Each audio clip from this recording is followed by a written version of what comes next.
इनाबिया मरियम को सख्त लहजे में वार्न करती है। उसकी आंखों में घमंड और आवाज में हिकारत साफ झलकती है। वो मरियम के बेहद करीब आकर कहती है, अगर मेरे मुकाबले में आने का सोचा भी ना, तो तुम्हारे सारे रास्ते बंद कर दूंगी। मेरी और अवैस की मंगनी होने वाली है, और अगर तुमने मेरे और शाहवेज के बारे में किसी को बताया तो तुम्हारा और अवैस का भांडा सबके सामने फोड़ दूंगी। मरियम के हाथ कांपने लगते हैं। वो रोते हुए कहती है, खुदा के लिए किसी एक का फैसला कर लो।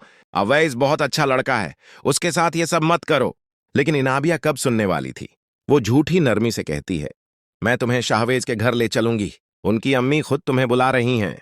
मरियम साफ इनकार कर देती है, नहीं, मैं तुम्हारे किसी मकसद में साथ नहीं दूंगी। लेकिन इनाबिया अपनी मां समरीन और फिर शकील साहब से कहकर मरियम को मजबूर कर देती है। मजबूरी में मरियम इनाबिया के साथ शाहवेज के घर पहुंच जाती है। वहां नम्रा पहले से मौजूद होती है। इनाबिया मरियम को होने वाली सास के पास बैठा देती है और खुद नम्रा का हाथ पकड़कर शाहवेज के पास जाती है। मुस्कुराकर कहती है, बताओ शाहवेज, नम्रा कैसी लग रही है? शाहवेज कहता है, बहुत प्यारी। नम्रा चली जाती है और इनाबिया को मौका मिल जाता है। वो शाहवेज का हाथ पकड़कर बातें करने लगती है, लेकिन उसी पल नम्रा वापस आ जाती है और दोनों को रंगे हाथों पकड़ लेती है। गुस्से में वो शाहवेज को जोरदार थप्पड़ मार देती है। कमरे में सन्नाटा छा जाता है। इनाबिया का सारा गुरूर पल भर में टूट जाता है।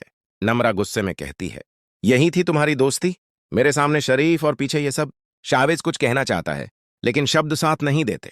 इनाबिया सफाई देने लगती है, नम्रा तुम गलत समझ रही हो।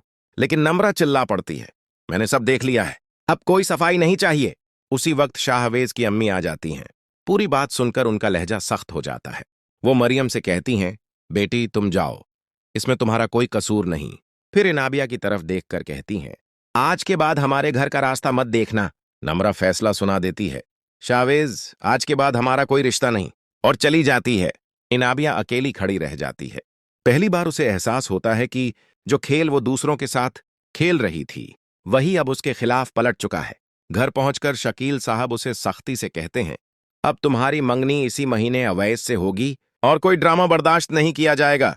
इधर मरियम अपनी मां को सब कुछ बता देती है और अवैस भी सच जानने का फैसला कर लेता है। अगले दिन इनाबिया मरियम को धमकाती है, किसी को कुछ बताया तो सबसे पहले नुकसान तुम्हारा होगा। लेकिन मरियम अब अंदर ही अंदर फैसला कर चुकी होती है, अब और जुल्म बर्दाश्त नहीं करेगी।